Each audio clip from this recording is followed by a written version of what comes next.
parlait avec Moussa au départ du sida en Afrique, notamment au Mali, puisque Moussa est du Mali. Et donc du coup on a travaillé sur ça. Aussi sur lui, sur ce qu'il m'a dit, sur ce que j'ai pu rechercher. Et quelque part, c'est pas. J'aime bien qu'il y ait toujours on va dire un contexte historique, mais finalement, c'est pas l'exactitude des choses qui m'intéresse, c'est plutôt ce qui s'en dégage et comment c'est porté. Tout ce que Thomas me demandait, j'arrivais à ressortir quelque chose voilà, qui me parle du sida, de comment ça se propage et comment il est vécu chez moi. C'est quelque chose qui est vu comme les maladies des homosexuels ici et que ben, chez nous, c'est pas vu comme une maladie des homosexuels, c'est vu comme une maladie des prostituées. Ça veut dire que si quelqu'un a le sida, c'est que si c'est une fille, elle passe son temps à coucher d'homme en homme. Voilà.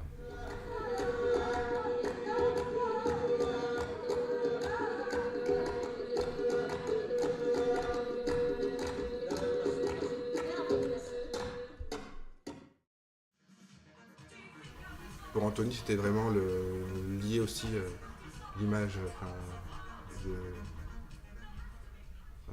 de l'homosexuel avec le sida, et qui était quand même très attaché au départ, puisque au départ c'était annoncé comme un cancer gay, etc.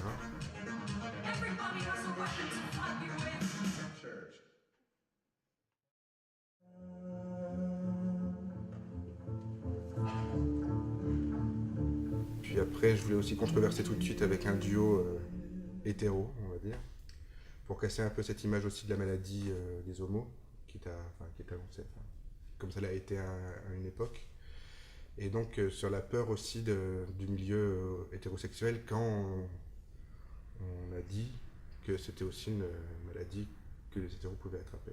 Comment un couple, un homme et une femme, pouvaient avoir peur de l'acte sexuel avec cette idée-là.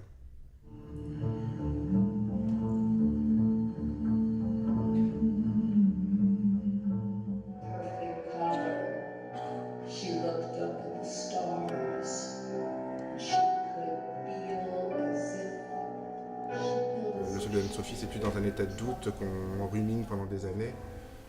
Quelque chose qui ronge intérieurement, dans un état de doute perpétuel, comme ça, qui continue et qu'on veut pas forcément, qu'on n'arrive pas à arrêter.